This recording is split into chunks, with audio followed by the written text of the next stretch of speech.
Vamos fazer um alerta agora? Jovens entre 15 e 24 anos estão bebendo muito e a bebida alcoólica entra cada vez mais cedo na vida deles. Há casos de crianças e esta semana foi lançado o guia prático de orientação sobre o impacto de bebidas alcoólicas para a saúde da criança e do adolescente pela Sociedade Brasileira de Pediatria. E para discutir o tema, que é um tema muito importante, estão comigo aqui na sala do Manhã Total Maria Luísa Segato, que é doutora em dependência química e psicóloga, e a psiquiatra Lívia Araújo Macedo, que está com a gente aqui. Você também pode participar conosco pelo nosso WhatsApp dessa discussão que é tão importante.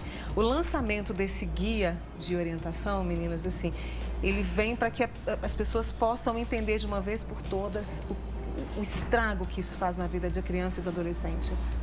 Bom dia. Isso, bom dia. É exatamente esse o objetivo da Sociedade Brasileira de Pediatria, é colocar o assunto em discussão.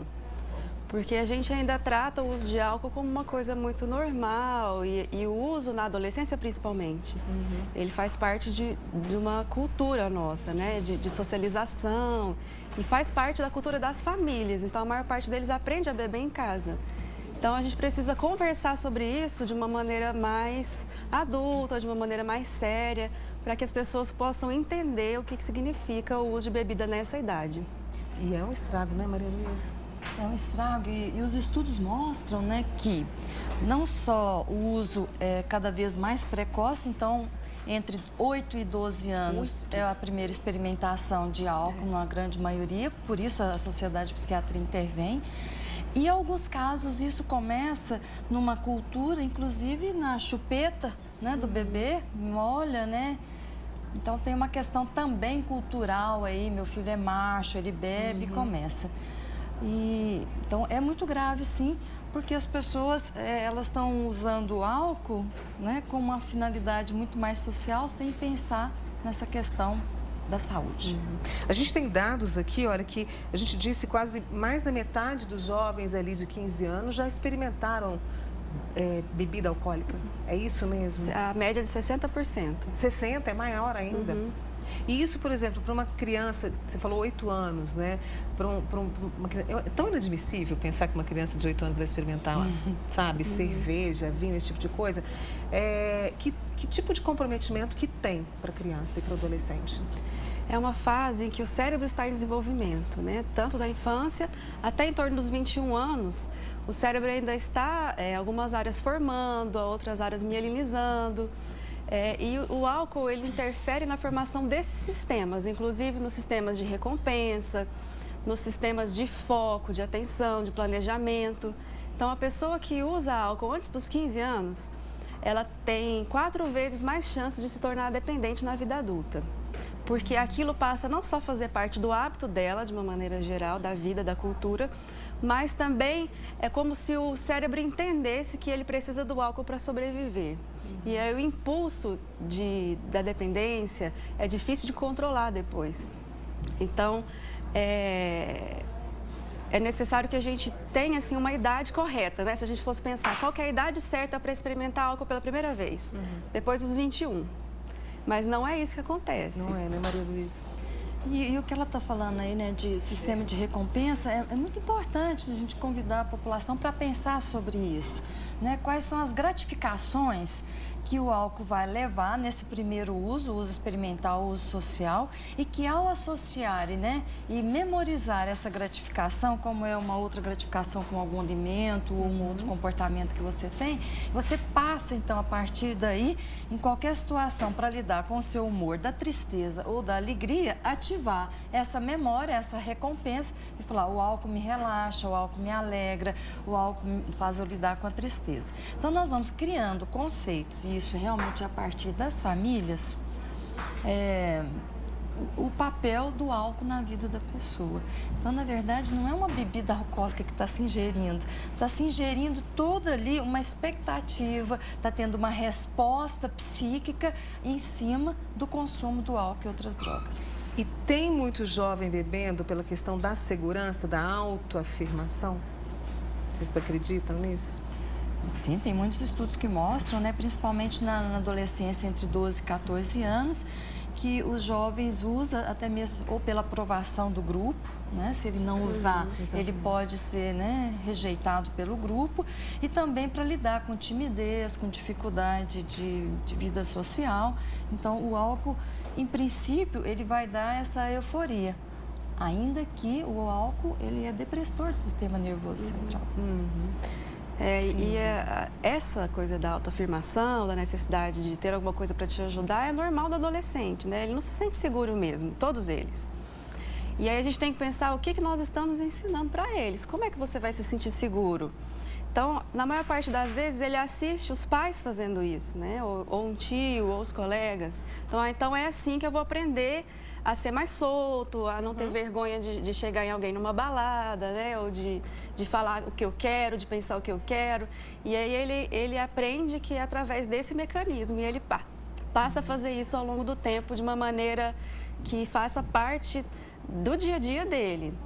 Não só nos fins de semana, mas às vezes durante a semana também. E somos resultados do que aprendemos, não é? O exemplo, né? O exemplo, né? Então, eu faço um parênteses para pedir às pessoas para pensarem sobre isso. Como que é feita a festa de 1 ano, 2 anos do seu filho? Parece que a última coisa que tem é brigadeiro. Não estou com um discurso moralista, mas é um culto, é uma idolatria ao álcool. Sim. Não é? Você numa festa, então nós somos resultados do que aprendemos. Então, ele vai chegar nessa balada aí reproduzindo todas essas festas que aconteceram na casa dele. Né? Os bares hoje, é comum bares que só tem bebida alcoólica. É muito sério isso, assim, sabe? Tem uma pessoa que mandou um recado pra gente, até no batizado tem álcool. Batizado é domingo de manhã, né? E aí o pessoal já fica naquela expectativa. Eu tenho perguntas chegando. Vou lançar uma pergunta para vocês. Se esse tipo de comportamento, esse tipo de realidade que a gente tem visto, né, infelizmente cada vez mais frequente no nosso país, se isso pode levar a casos de violência, que a gente falou que você está ingerindo expectativas e a partir disso, isso pode gerar violência dentro da família. Eu gostaria depois que vocês me respondessem, porque tem aqui, olha, a nossa amiga Kátia de Uberlândia. O que fazer quando o filho está bebendo além da conta? O pai não vê como problema, já a mãe gostaria de evitar essa situação. Ela não colocou aqui a idade desse filho. E aí? Então, vamos na ordem, né? Primeiro, o que fazer com o filho? É ter uma conversa adulta. Chamar ele para entender, né?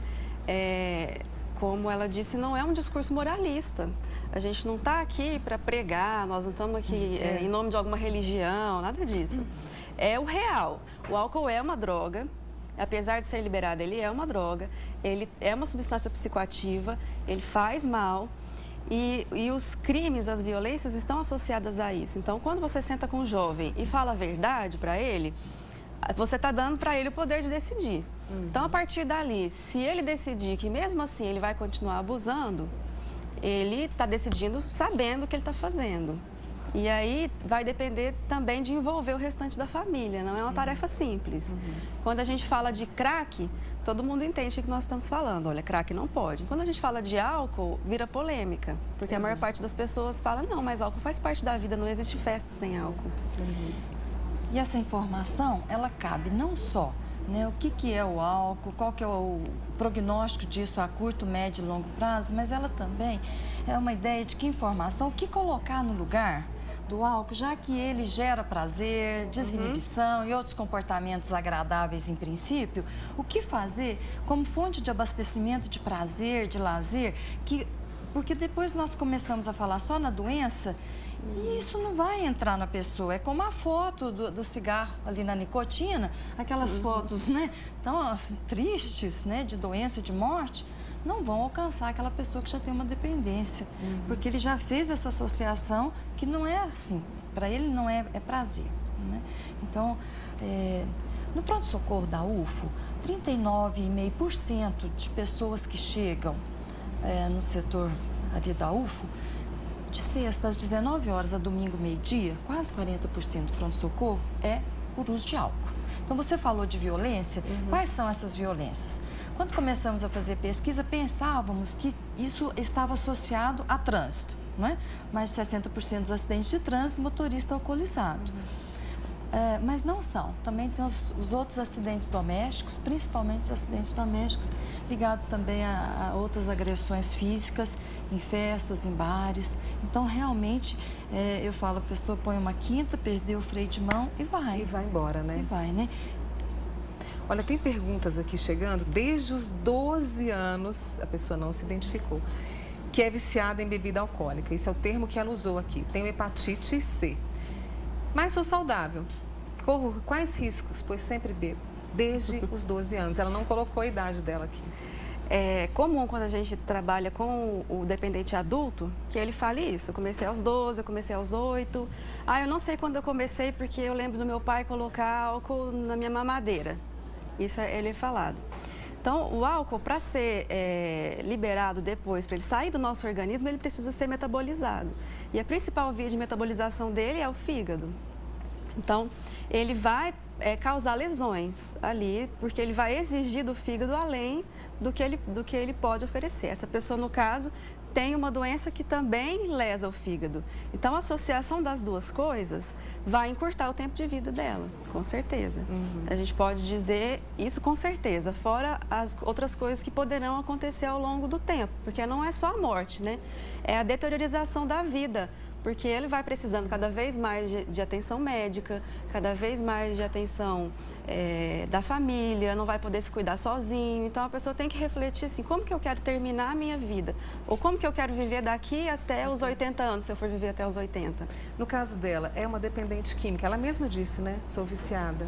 E aí, a dependência também não está associada à quantidade ou o tempo que a pessoa usa. Está associada à relação que ele tem com a substância, né? O que me incomodou, não, desculpa, o que me chamou a atenção nessa pergunta é que ela fala do álcool como se ele fizesse parte de você, como se ele estivesse dentro de você, como ele fosse um desenho da sua identidade. Então, eu penso que a partir daí ela precisa começar a pensar. Porque você está me fazendo mal, além das questões físicas, sociais, familiares, em que momento esse álcool começou a fazer parte do eu dela, né? E ela precisa repensar isso. Ela tem 48 anos. Então, nova e nesses demais. 48 anos, nós temos 36 aí, né? Que ela diz que faz o uso de álcool. Então, em algum momento, esse álcool virou um parceiro, virou algo que anda com ela. Ele tem ali uma função maior do que o álcool. Tanto que ela não vê mais os riscos. Exato. E então, para começar a ver os riscos, a pergunta que eu deixo para essa usuária é isso, não é? Porque você fala do álcool como é uma coisa que te pertence e você não abre mão dele. Pensa nisso aí, né? Depois eu quero até perguntar a vocês em relação ao tratamento. A Luhan Machado vai me passar. Por favor, Luhan, você pode repetir a pergunta? Quando uma menina que é dependente do álcool, aí ele quer saber como agir, eu acho que a gente pode entrar nessa questão de como procurar ajuda, como essa pessoa também que é dependente há 36 anos, né? Como agir? As pessoas, às vezes os pais não sabem como agir, os tios, enfim. Como agir nesse caso? A gente tem, passa a ser um problema de saúde, né? A discussão aqui é essa, né? Então, ele vai buscar o atendimento no sistema de saúde. Se for o sistema público, nós temos dentro de Uberlândia o CAPS-AD, que auxilia nesses casos, mas ele não necessariamente precisa ir direto ao CAPS. Ele pode começar no postinho de saúde perto de casa, pedindo orientação, porque ali vai ter um médico disponível, vai ter um psicólogo disponível para conversar. E para começar a compreender, não é só assim, né? O que eu faço agora com isso, mas é entender, assim, se não vai ter mais álcool, o que vai ter então? Exatamente, né? O que vai ter então? Nós não vivemos na vida sem prazer, sem sonhos, sem desejos, né? E se ele começa, como eu disse, né, há pouco, se ele começa a fazer parte dessa minha identidade, né? E é um objeto transicional entre eu e o outro, entre eu e o mundo, nós precisamos trabalhar essa relação de transição. Buscar ajuda também, existem os grupos de ajuda, né? Além dos CAPs, existe o Narcóticos Anônimos, Alcoólicos Anônimos. Mas eu gostaria de sugerir também que essa ajuda não fosse centrada só no usuário.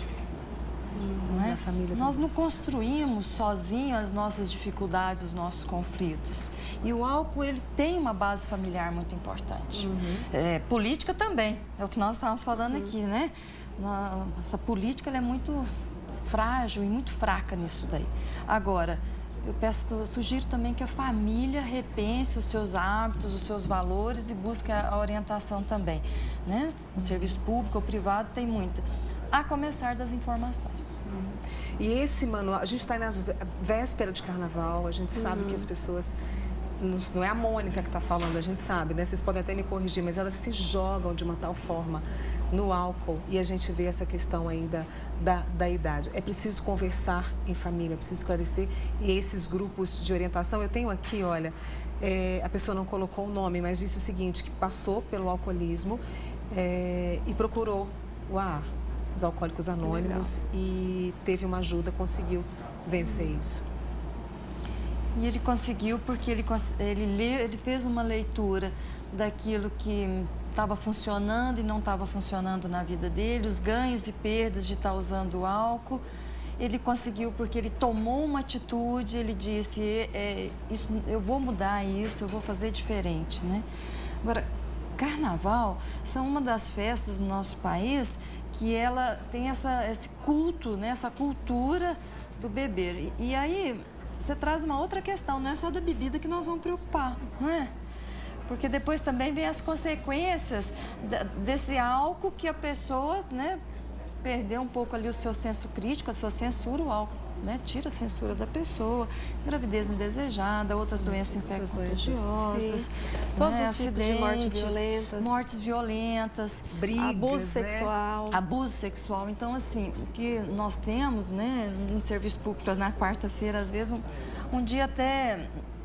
Numa entrevista alguém me perguntou, quer dizer então que não pode beber, e aí ninguém pode beber no carnaval, essa ideia santa, né?